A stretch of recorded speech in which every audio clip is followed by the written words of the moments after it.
All right, everybody, welcome. Today's mobility is going to be prep for squat. So what you're going to need today is a resistance band, a lacrosse ball or a tennis ball, a bench or a chair to get us through some of these movements. So we're going to start with rolling the feet with the ball. Then we're going to go into a banded calf stretch, followed by an elevated pigeon, a couch stretch, and we're going to create some stability in the joints that are going to be involved in the squat, going through a split squat together. So we'll get started right away.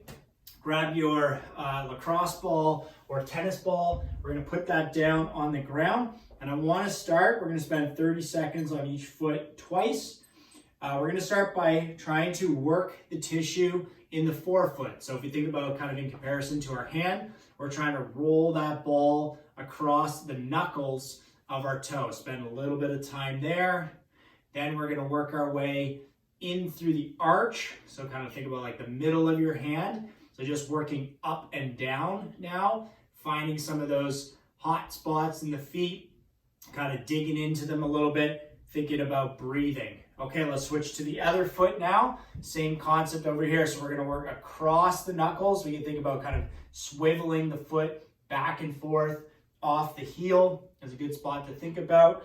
Now we're going to work through that center part, the arch of the foot, working up and down, kind of to the outside of the foot, whoop, towards the arch. Oh, losing the ball here, and just keep working it up and down, up and down.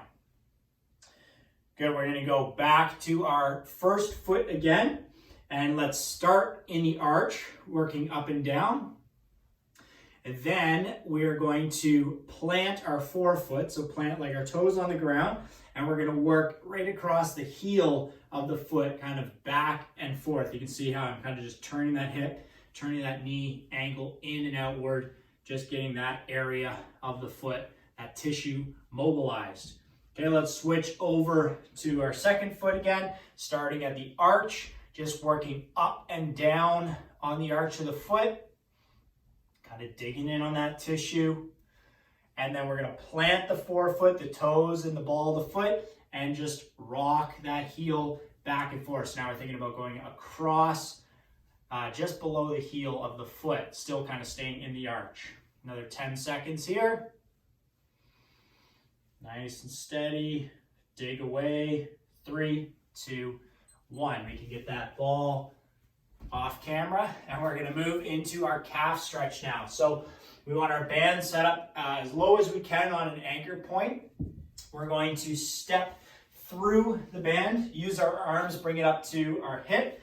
Then we're going to put our foot on our elevated surface, whether it's a chair or a bench, and then pull that band down right into the crease of the ankle. So this is where the talus bone is in the ankle, and it's one that can resist giving us lots of ankle mobility and dorsiflexion. So we're going to go into kind of like a split squat or like a knees over toes position. And then we're going to think about shifting our weight forward. That band is going to pull us back. So we can either hang out here, really try to drive that knee forward, just getting to a point where the heel is just creeping off the ground. So we're just working past our active range of motion or where we can kind of get naturally. We can also kind of work in and out and see if that allows a little bit more range as we go through each round of this.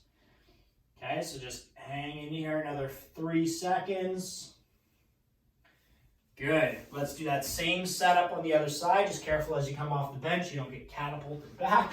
So start it up at the hip, bring it around to that crease of the ankle, locking in that talus bone. And then we're just going to sink forward as much as we can until that heel starts to want to creep up and off the ground. And then we can start working in and out, kind of going through some ankle flexion, but we're also getting the knee primed here for squatting as well. Kind of get 2 for 1, even a little bit of hip, glute is lengthened in this position. Okay, so just breathing, rocking, sinking in. We can even use our hands to kind of help pull us into some deeper positions. Let's give this another 5, 4, 3, 2, 1. Let's go back to that first foot again. So band up in the hip, set your foot, band in the crease of that ankle. 30 seconds.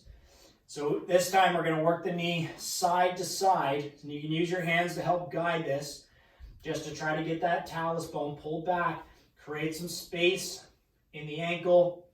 This is you're gonna feel this a little bit in the hip too, so we're also getting like a little bit of hip prime for the squat.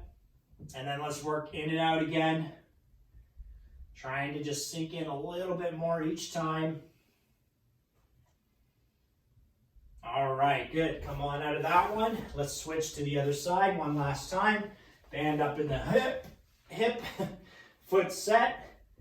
Let's sink in and rock that knee back and forth this time.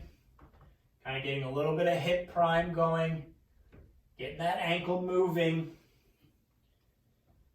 Okay, and then let's start to work in and out, sinking in a little bit more each time, and see if you can really get good deep ranges here for that ankle. 5 more seconds. 3, 2, 1. Awesome. Come on up and out of that. We can just get the band back and out of the way.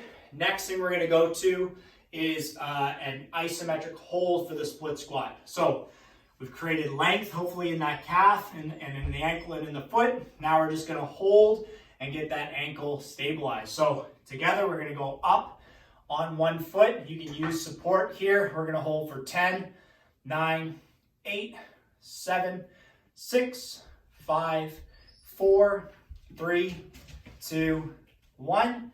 Switch sides, same thing. Up as high as you can in your toes. Ball of your foot. 8, 7, 6, 5, 4, 3, 2, 1. Go back to the first leg. Same idea. Up in the ball of the foot. 10, 9, 8, 7, 6, 5, 4, 3, 2, 1. Switch legs.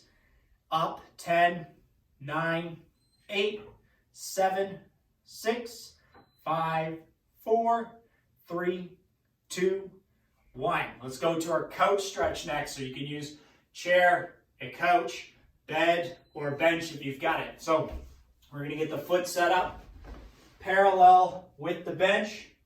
We're going to hold here 30 seconds. So this is going to open up the hips and the glutes. We can think about sinking that back leg down towards the ground. Really start opening up that hip and knee.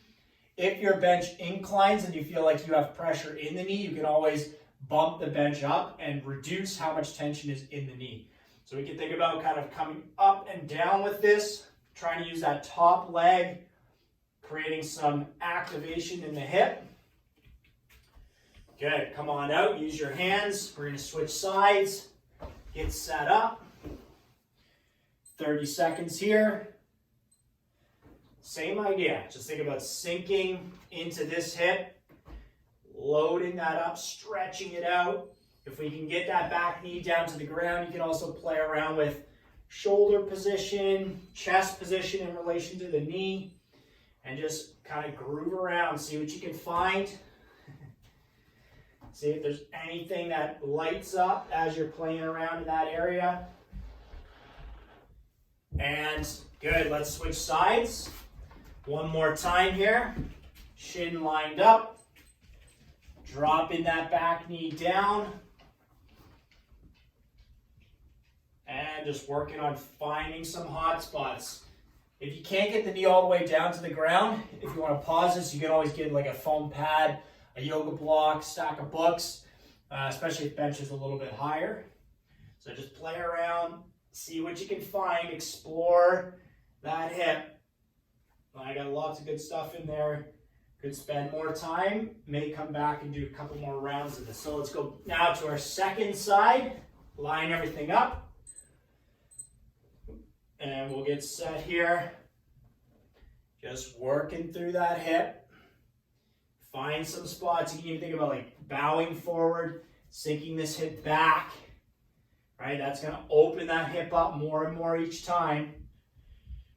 Rock side to side. Lean towards the knee. Lean towards the foot.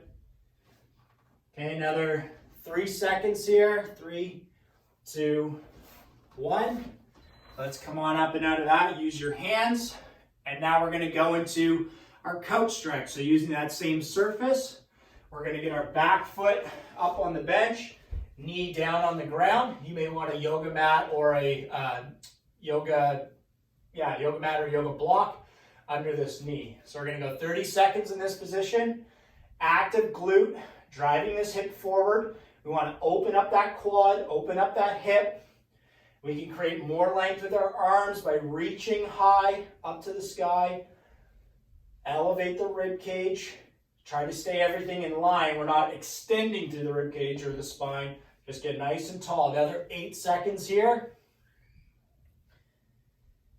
3, 2, 1. Let's switch sides. Same idea. Back foot up, knee down. Nice tall posture. Active right glute. We want to squeeze that butt hard. Arms can come up in the air. Extend the rib cage tall. Flex that glute. Nice active 30 seconds here. Getting everything lengthened. Hip and the quad. Even some of those abdominal muscles like your psoas, obliques. We want all that stuff lengthened out to get ourselves in good positions for squatting. Okay, 3, 2, 1. Let's go to the first leg again. Last time here. Knee down. Back foot is up. Active left glute. Driving that hip forward. Nice and tall through the rib cage. We can even think about reaching up to the sky. Nice tall positions. Active glute for that 30 seconds. Get that hip forward. Quad and hip lengthened. Another 10 seconds here. We can even reach up and away from that hip and see if we can get a little bit more of a stretch, a little bit more lengthened out. 3, 2, 1. Let's switch sides. Last time on this side, 30 seconds. Okay, nice and tall through that hip, through that rib cage. Flex your glute hard. And we can think about reaching up, getting the rib cage elevated and lengthened. And we can even think about reaching up and away from that hip slightly, creating some more space for the hip to move in the squat, especially as we get through depth and extension to the top. We need the quad to be nice and long in that position. 3, 2, 1, and rest. Come on out of that. Just going to slide our bench out of the way, give us a little bit more space. And the last thing we're going to do today is now to activate or create some stability in those joints that we just lengthened. So through the ankle, the knee, and the hip. So we're going to do a split squat, 8 reps on each side. You can add some weight to this if you want, either in a goblet position or in a contralateral position. So nice and tall through our chest. We want to be on front foot flat, back foot up on all 5 toes. So as we sink down, really nice and controlled. 3, 2, 1. I want to rotate into that front leg and then drive back up. That's 1. We're going to do 8 total at this tempo. Think about loading that glute up. 2, nice and controlled down. 3, and if you want to work on that rotation, get your hands on your hips and feel yourself turning into that front leg. 6, 7, nice and controlled. We're loading these glutes, loading the quad, getting stability in all those joints so that when we get under the bar, we're ready to go. Let's switch sides. Same thing. 3 down. 3, 2, 1. Rotating to that front leg, driving up. 2, 3. Good. 4. Nice and controlled, loading up that lateral glute. 5. 6. Good. Last 2. 7. And 8. Good. Okay. So if that's feeling pretty good for you, you can now start on the barbell. So get your barbell set, start your squatting. If you're feeling like you're either tired today or stiff from a previous workout, or you just feel like you're not getting the full ranges that you normally have or you want to get to, feel free to start this video over and go through another round of this series to really get yourself ready to go for the squat. If we can take a longer warm-up and have a better outcome in our squat session, that's always the desired outcome. If you're ready to go, get on the bar, start lifting. Thank you guys so much for joining. Check out more of our videos and switch over to the strength series now to jump under the barbell. See you soon.